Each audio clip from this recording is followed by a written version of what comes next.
کہ جے I T recording بند کرے, video recording سے لوگ ہراساں ہوتے ہیں اور میری فوٹو لیک کس نے کی. دوسری طرف جے آئی ٹی کی پٹیشن ہے جس میں کہا گیا کہ حکومت کے ادارے obstruction of justice کر رہے ہیں, کوآپریٹ نہیں کر رہے ہیں, ان کو ہراساں کیا جا رہا ہے جے آئی ٹی کو. پھر ایک طرف سے حکومت کی ایکوزیشن ہے کہ جے آئی ٹی جو ہے فون ٹیپنگ کر رہی ہے. اب سپریم کورٹ نے یہ فیصلہ ریزرو رکھا ہوا ہے, منڈے کو سپریم کورٹ نے اس کا فیصلہ کرنا ہے. یہ تو بہت بڑا پہاڑ پھٹنے والا ہے. دیکھیں اس میں یقینی طور پہ جو ایک لحاظ سے جو کنٹروورسی شروع ہوئی ہے اراؤنڈ جے آئی ٹی, اسی کا ایک شاخسانہ ہے. اور میرا خیال یہ ہے کہ کل فیصلہ جو بھی ہوگا, میرا خیال اس کے بعد کوئی اور بھی آبجیکشن آ سکتا ہے. کل کا مسئلہ یہ آتا ہے کہ ایک سوال بہت عام پایا جاتا ہے, ان کی یہ شکایت ہے آئی بی اس کی جے آئی ٹی کی کہ ان کے جو ممبران ہیں ان کے ٹیپ کر جا رہے ہیں. تو حکومت کے پاس تو ایسے ذرائع موجود ہیں جس سے ٹیپ ہو سکتے ہیں. گورنمنٹ کہہ رہی ہے جے آئی ٹی ٹیپ کر رہی ہے ان کے فون. اچھا, جے آئی ٹی کا مسئلہ بہت سنگین ہے. جے آئی ٹی کی جو ہے کیا یہ جے آئی ٹی پہ یہ کیپیسٹی ان کے پاس موجود ہے کہ وہ فون کر سکے. جے آئی ٹی تو ایک ٹیمپرری سی ایک باڈی ہے جس کا صرف ایک مقصد موجود ہے. تو اب یا تو حکومت صاف طریقے سے یہ بتائے کہ جو ہے جے آئی ٹی کے جو ممبران ہیں وہ ان کا مختلف آرگنائزیشن تعلق ہے. رپورٹ میں یہ لکھا ہے کہ ٹیکنیکل انالیسس سے یہ پتہ چلا ہے کہ یہ ہو رہا ہے. حکومت نے جواباً اس ٹیکنیکل انالیسس کے لفظ کی تشریح کرتے ہوئے یہ کہا ہے کہ اس کا مطلب یہ ہے کہ جے آئی ٹی فون ٹیپنگ کر رہی ہے. حکومت کو تو یہ ثابت کرنا پڑے گا. اس کا مطلب ہے کہ یہاں پر پھر ایک انٹر ایجنسی وارفیئر ہو رہی ہوگی, کیونکہ حکومت آئی بی کا ریکارڈ لے کر آئے گی اور یہ کہے گی کہ جے آئی ٹی کو بیکنگ ہے آئی ایس آئی کی, اور جے آئی ٹی جو ہے وہ آئی ایس آئی کی مدد سے ریکارڈنگ کر رہی ہے. تو پھر حکومت آئی بی کی مدد سے کر رہی ہے اور جے I T I S I کی مدد سے کر رہی ہے. یہ تو ایک بہت بڑا پینڈورا باکس ہے. ایک عجیب سی بات اس لیے معلوم ہوتی ہے کہ حکومت جو ہے یہاں پہ ایک ایگزیکٹو ہے, اس کی حیثیت ہے, اس کے کنٹرول میں سارے ادارے آتے ہیں. اگر حکومت کو یہ شک ہے کہ ان اداروں میں سے کوئی ادارہ جو ہے ان پہ جو ہے ان کے وزیر اعظم کے فون ٹیپ کر رہی ہے, تو سب سے پہلے تو حکومت کو اس کے خلاف فوراً قدم اٹھانا چاہیے.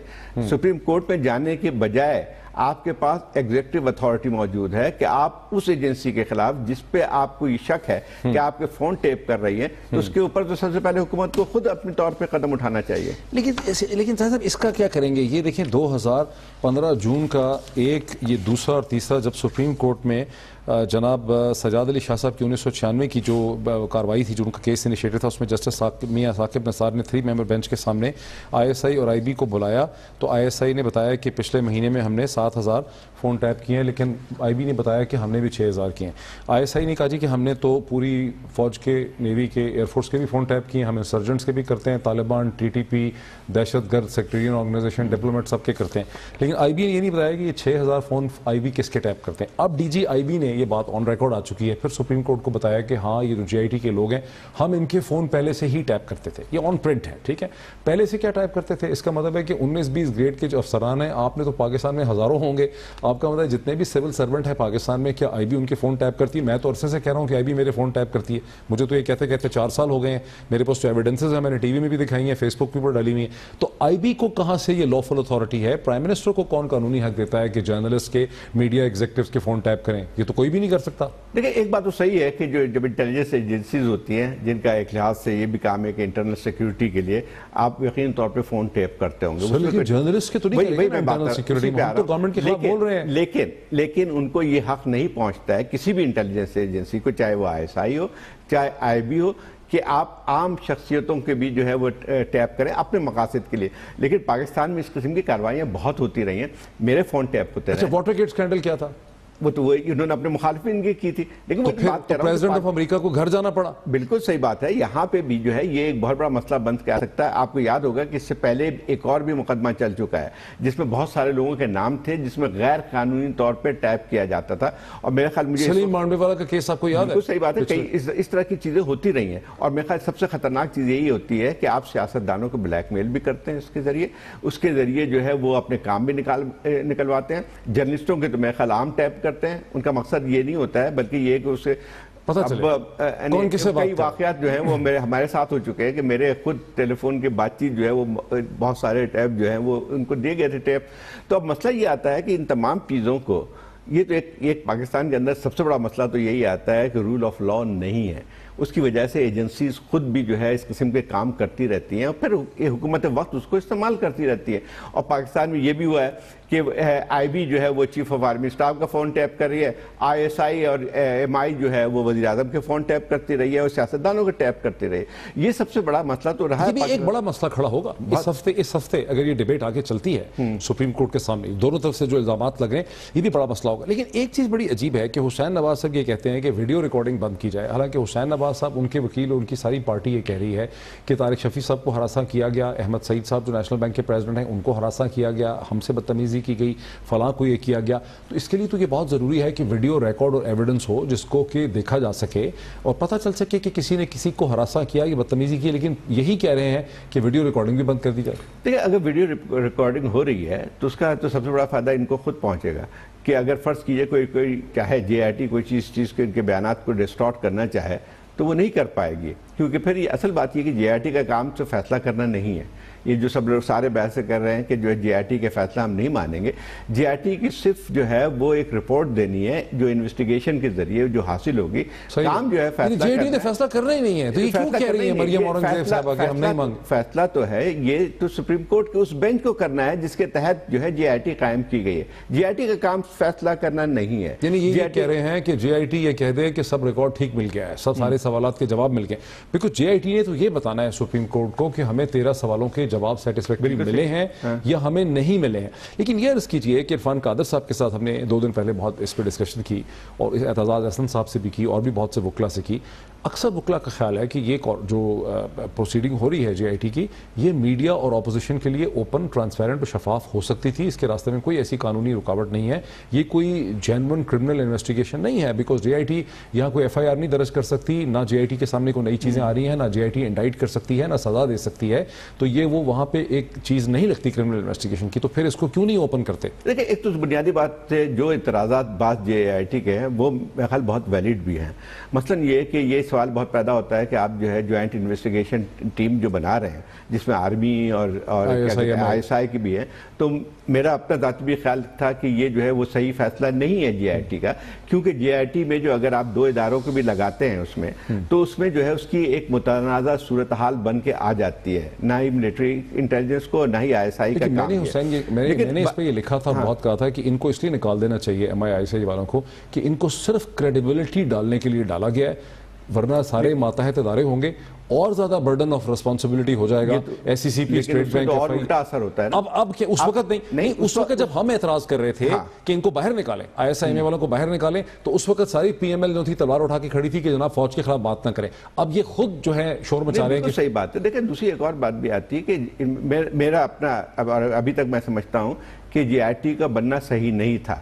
اس میں آپ جو ہے بہت سارے ایسی چیزیں کر سکتے ہیں, لیکن پاکستان میں مسئلہ یہ آتا ہے کہ آپ کے ادارے جن کو تحقیقات کرنی چاہیے تھی, جن کا فرض ہوتا ہے, جیسے ایم بی آئی تو کوئی بھی اعتراض کر سکتا تھا, پی ایم ایل این کہہ سکتی تھی کہ ہمیں جے آئی ٹی ہمیں اعتراض ہے, نہیں انہوں نے کیا. بالکل آپ کی بات صحیح ہے. دیکھیں, جے آئی ٹی جب بنی تھی تو اس وقت کسی نے بھی نہیں کیا تھا, اور اس وقت تو خوشیاں منا رہے تھے, مسلم لیگ والے بھی خوشیاں منا رہے تھے, پی ٹی آئی بھی خوشی منا رہی تھی کہ فیصلہ ان کے حق میں آ گیا, اور ان کا کہنا یہ تھا کہ جو ہے وہ جتنے بھی ہمارے پاس شواہد ہیں ہم جے آئی ٹی بھی دے دیں گے. اس وقت کسی کو اعتراض نہیں تھا, لیکن اس وقت بھی What are you expecting this week? Last question. مجھے لگتا ہے کہ جو ہے یہ سپریم کورٹ اس پہ جو ہے بے خیال اس کو رد کر دے گی, کیونکہ اس بات یہ کس کو رد کر دے گی؟ دونوں پٹیشن. جے آئی ٹی, ہاں بالکل صحیح بات ہے. میرا خیال یہ ہے کہ آئی بی کو سوالات تو کر سکتی ہے, کیونکہ آئی بی جو ہے اس کے پاس ایک ٹیکنیکل جو ہے کیپیسٹی بھی موجود ہے, اور اس کے پاس جو ہے یہ ٹیپ کرنے کی شاید وہ ایک لحاظ سے کارٹ بلانچ بھی موجود ہوگا, جس کے تحت جو ہے وہ انہوں نے تو مان لیا کہ ہم تو ویسے ہی کرتے تھے روٹین. اچھا, وہ کر رہے ہیں, ان کے تو مان لیا. اب یہ سوال پھر پیدا ہو گیا, زیادہ کمپلیکیٹڈ ہے کہ گورنمنٹ سے یہ سوال کیا جا سکتا ہے کہ جب آپ جے آئی ٹی پہ الزام لگا رہے ہیں تو جے آئی ٹی کے پاس کیپیسٹی اپنی نہیں ہے, تو کیا ان کا مطلب یہ ہے کہ جے آئی ٹی میں جو 2 ادارے کے ممبران موجود ہیں, آئی ایس آئی کے اور ایم آئی کے, کیا ان کے بہاف پہ جو ہے یہ 2 انٹیلیجنس ایجنسیز ان کا فون ٹیپ کر رہی ہیں؟ پھر تو ایک دوسرا مسئلہ بن کے آتا ہے. تو حکومت کو بھی جو ہے باقاعدہ واضح کرنا پڑے گا کہ جے آئی ٹی کو فون کیسے, اور ایویڈنس بھی دینی پڑے گی, ایویڈنس بھی دینی پڑے گی. بہت شکریہ زاہد حسین صاحب. ناظرین, ابھی آپ نے ہماری بحث دیکھی, یہ بات بڑی واضح ہے, قطع نظر اس بحث کے یہ بات بڑی واضح ہے کہ کل کے دن جو ہفتہ شروع ہو رہا ہے وہ پاکستان کی سیاسی تاریخ میں اور جے آئی ٹی کے حوالے سے, پیناما جے آئی ٹی کے حوالے سے بڑا اہم ہوگا. بہت بڑا پینڈورا باکس یہاں پر کھلنے والا ہے. ایک بریک لیتے ہیں اور بریک کے بعد دیکھتے ہیں کہ مشرق وسطی کی صورتحال کس طرف کو جا رہی ہے؟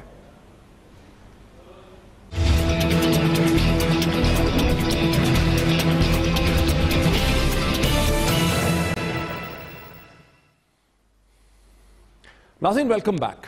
ناظرین بات کرنی ہے مشرق وسطی کی انتہائی دلچسپ صورتحال پہ، اور مجھے اس سیگمنٹ میں پروگرام کے سیگمنٹ میں جوائن کر رہے ہیں پاکستان فورن سروس کے ایک انتہائی منجہ ہوئے، انتہائی experienced diplomat, one of the most experienced hand in Pakistan foreign service, جنہوں نے مجھے جوائن کر رہے ہیں جناب اشرف جہانگیر قاضی صاحب، جو پاکستان کے ایمبیسڈر رہے سیریا میں، پاکستان کے ایمبیسڈر رہے جرمنی میں، پاکستان کو ایز این ایمبیسڈر ریپرزینٹ کیا رشیا میں، پھر یونائٹڈ اسٹیٹس میں، انڈیا میں اور چائنا میں، اور پاکستان کے ایمبیسڈر اور پھر اس کے بعد یونائٹڈ نیشن کے سیکرٹری جنرل کے اسپیشل ریپورٹر رہے عراق کے لیے اور سوڈان کے لیے. جناب اشرف جہانگیر قاضی صاحب، very warm welcome to program. Thank you ji. السلام علیکم سامعین کو اور رمضان کریم. بہت شکریہ سر. سر میں نے آپ کا جو اتنا لمبا تعارف کرایا اس کی بنیادی وجہ یہ ہے کہ میں نے آپ سے سوال پوچھنا بہت ہی مشکل. وہ سوال یہ ہے کہ امریکہ کے صدر ڈونلڈ ٹرمپ جو ہیں، یعنی ایمپرر ڈونلڈ ٹرمپ، وہ پہنچے سعودی عرب کے مسلم سمٹ میں. اس کے بعد سعودی عرب کے اگلے ہی دن سعودی عرب، ایجپٹ، بحرین اور یو ای نے بلاکیڈ اور سینکشنز اور الزامات لگا دیے دہشت گردی کے چھوٹی سی ٹائنی قطر کی اسٹیٹ میں، اور امریکہ کے صدر نے اس کو بیک اپ کیا. کم از کم 2-2.5 انہوں نے ٹویٹ کیے. پھر میں نے ان کی سپیچ سنی جب وہ سنسناٹی پہنچے، ریور اوہایو کے اوپر کھڑے ہو کے انہوں نے کہا کہ دہشت گردی کی اکاؤنٹیبلٹی کا میں نے پروسیس شروع کرا دیا ہے، اور مجھے امید ہے کہ 9/11 کے بعد سے جو دہشت گردی ساری دنیا میں شروع ہوئی تھی وہ اب ختم ہونے والی ہے، اور اشارہ ان کا قطر کی طرف تھا. اس کے بعد اب ہم یہ دیکھ رہے ہیں کہ امریکہ کا اسٹیٹ ڈپارٹمنٹ اور امریکہ کا پینٹاگون جو ہے، ڈپارٹمنٹ آف ڈیفنس، وہ محبت کی پینگیں بڑھا رہا ہے قطر کے ساتھ، اور انہوں نے ان کو F-15 طیارے بیچ دیے ہیں $12 بلین کے، اور ان کے ساتھ جوائنٹ ایکسرسائزز شروع کر دی ہیں نیوی کی. یہ امریکہ کے صدر کی اتھارٹی اور فورن پالیسی کا کیا ہو رہا ہے؟ ہاں، یہ ویسے تعجب کی بات ہے کہ امریکہ کی ہسٹری میں بھی اور کسی بھی سنجیدہ ملک کے ہسٹری میں ایسی صورتحال ہو جہاں پریزیڈنٹ کو ابھی باقی جو اس کے اپنے حکومت میں ہیں، ان کی پارٹی میں بھی جو ہیں، وہ سمجھتے ہیں کہ یہ کافی ایک قسم کا، اب کیا کہوں، ان بیلنسڈ شخص ہے. جو ان کے دماغ میں آتا ہے وہ فوراً کہہ جاتا ہے. اور جس طرح میں نے کئیوں کو کہا ہے کہ بیٹسمین ہمارے بہت اعلیٰ بیٹسمین تھے، شاہد افریدی، وہ آ کے چکے چوکے مارتے تھے، لیکن بس 1-2 اوور کے بعد پھر وہ کیچ پہ آؤٹ ہو جاتے تھے یا کلین بولڈ ہو جاتے تھے. تو اسی طرح ٹرمپ کے ساتھ ہوتا ہے، وہ آ کے فوراً ایسا سٹیٹمنٹ دیتے ہیں تو دنیا کو حیران کر جاتا ہے. پھر ان کے سیکرٹری آف اسٹیٹ جو ہے وہ اس ڈیمیج لمیٹیشن میں وہ مشغول ہو جاتے ہیں کہ نہیں، مطلب یہ نہیں تھا، دراصل مطلب یہ تھا، وہ تھا. کیونکہ ان کے الزام کے بعد سیکرٹری آف اسٹیٹ نے کہا کہ قطر نے ہماری بہت امداد کی ہے، مدد کی ہے اور دہشت گردی کی جنگ کے خلاف میں. تو یہ ایک صورتحال ہے، نیو اسٹیٹ آف افیئرز ان امریکہ ہے. ایک سر دو سوال یہاں سر میں نے پوچھنے ہیں. سر اگلا میرا سوال یہ ہے کہ ہمارے جیسے ملکوں میں، پاکستان جیسے ملک میں تو ہمیشہ یہ الزام لگتا ہے، ہمارے ہاں اندر بھی لگتا ہے، باہر سے بھی دنیا کہتی ہے کہ پرائم منسٹر کو جو ہے نا، پاکستان کا پرائم منسٹر جو کچھ ہندوستان کے حوالے سے فورن پالیسی ایکسیکیوٹ کرنا چاہ رہا ہے، یا دہشت گردی کے حوالے سے کرنا چاہ رہا ہے، یا افغانستان کے حوالے سے کرنا چاہ رہا ہے، تو پاکستان کے ادارے بشمول فورن آفس یا پاکستان کی فوج یا انٹیلیجنس کمیونٹی جو ہے وہ اس کو نہیں کرنے دے رہے اپنی پالیسی امپلیمنٹ. لیکن یہاں امریکہ کے صدر کے ساتھ یہ ہو رہا ہے، اس لیے یہ بات بڑی عجیب ہے. یہ ویسے آپ کی بات بھی صحیح ہے، تھوڑی بہت پیراللزم جسے کہتے ہیں، کہ وہی صورتحال جو امریکہ میں ہے کافی حد تک وہی صورتحال پاکستان میں ہے. اور کسی امریکہ تبصرہ نگار نے یہ کہا بھی ہے کہ امریکہ کی جو پالیٹکس ہے وہ پاکستان نائز ہوتا جا رہا ہے. تو یہ آپ کی بات صحیح ہے، لیکن پاکستان تو کافی عرصے سے اس صورتحال میں ہے. امریکہ تو ایک سپر پاور ہے، منجا ہوا، مطلب ان کی وہ فارن پالیسی ہوتی تھی. اب یہ ان کے ساتھ آج کل یہ ہو رہا ہے. ہوتی تھی پہلے تو کم از کم سوچ بچار کے بعد ان کی پالیسی بنتی تھی. وہ پالیسی جو بنتی تھی صحیح یا غلط وہ اور بات ہے, لیکن اب یہ ہے کہ یہ تفریق بٹوین سویلین اینڈ پینٹاگن نہیں ہے. وہ امریکہ میں with in his own cabinet ان کے سیکرٹری آف اسٹیٹ انہیں اپوز کر رہے ہیں. ڈیفنس سیکرٹری, جتنے بھی جو پروفیشنلز ہیں, اور خاص طور اسٹیٹ ڈپارٹمنٹ کے جو پروفیشنلز ہیں, پینٹاگن کے جو پروفیشنلز ہیں, وہ تو سر انہوں نے پکڑا ہوا ہے کہ یہ کیا کہتے ہیں, بس یہ اپنی مرضی کے مطابق بات کرتے ہیں. بہرحال انہوں نے یہ بات کر دی ہے. اب لگ رہا ہے کہ تھوڑا سا وہ ہٹ بھی رہے ہیں اس پالیسی سے, کہ یہ جو اتنا پریشر ڈال رہے ہیں قطر پہ, وہ سمجھنے لگے ہیں اگر یہ اس سے کوئی فائدہ نہیں ہے, نقصان ہی ہوگا. سر یہ بتائیں, نہیں ٹھیک ہے میں اس پہ پھر آتا ہوں, یہ مجھے بتائیں کہ ترکی جو ہے اس نے جو امیڈیٹلی اتنا بولڈ سٹینڈ لے لیا قطر کے ایشو کے اوپر کہ ٹروپس بھیجنے کا فیصلہ کر لیا, یعنی سنی ترکی اور شیعہ ایران دونوں اکٹھے ہو گئے in order to bail out Qatar. اس میں ترکی کا کیا, یعنی what was the politics of Turkey, Erdogan نے کیا دیکھ کے کیا؟ پالیٹکس کی بات نہیں ہے, شیعہ سنی کی بات نہیں ہے. ترکی جو ہے بہت خوددار ملک ہے, اور اس لیے 10 سال پہلے جب ایک پول ہوا تھا عرب اسٹریٹ میں کہ آپ کا سب سے کس مسلمان لیڈر کو آپ معزز ترین سمجھتے ہیں یا ان کے لیے رسپیکٹ سب سے کس کے لیے ہے, تو انہوں نے کہا ایردوان, کیونکہ ایردوان امریکہ کے خلاف کھڑا ہو جاتا تھا جب کوئی اصول کی بات یا ترکی کے نیشنل انٹرسٹ کی بات آ جاتی تھی. اسی طرح اسرائیل کے ساتھ بھی ان کے تعلقات ہیں, لیکن فلسطین کا جب ایشو آیا تو وہ انہوں نے ان کی کرٹیسزم کی اور بڑی سخت اور برملا کرٹیسزم کی. تو اس لیے عرب دنیا میں, حالانکہ عرب اور ترک کے درمیان کافی کشیدگی رہی ہے, لیکن عرب دنیا میں اور عرب شوارع میں اسٹریٹس پر انہوں نے کہا کہ سر فہرست اس کی رسپیکٹ ہم کرتے ہیں وہ ہیں ایردوان. اس کے بعد بھی ایک اور پول جو ہوا ہے وہ عرب شوارع نے کہا اور عرب اسٹریٹ نے یہ کہا کہ جس کی رسپیکٹ ہم کرتے ہیں وہ ہیں احمدی نژاد جو پریزیڈنٹ تھے ایران کے, اور خالد مشعل.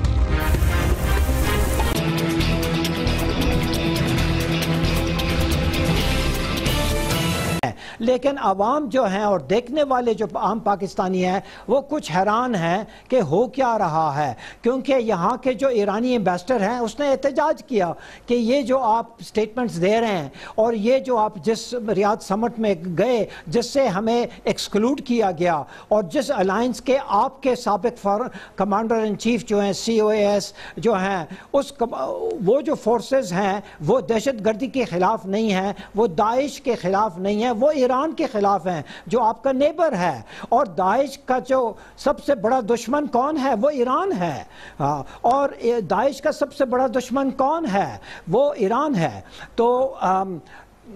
تو یہ تضاد جو ہے پاکستان ایران کو بھی خوش کرنے کی کوشش کر رہا ہے, سعودی عرب کو بھی. یہ بتائیے کہ اب ٹھیک ہے, اب سعودی عرب پہ آ جاتے ہیں. اب جب کہ ترکی نے سٹینڈ لے لیا اور قطر کے فورن منسٹر رشیا بھی پہنچ گئے, اور اب امریکیوں نے جوائنٹ ایکسرسائزز شروع کر دی ہیں قطر کے ساتھ, اور ان کو F-15 طیارے بیچنا شروع کر دیے ہیں, تو سعودی عرب, بحرین, UAE اور ایجپٹ نے جو سٹینڈ لیا تھا اس کا کیا ہوگا؟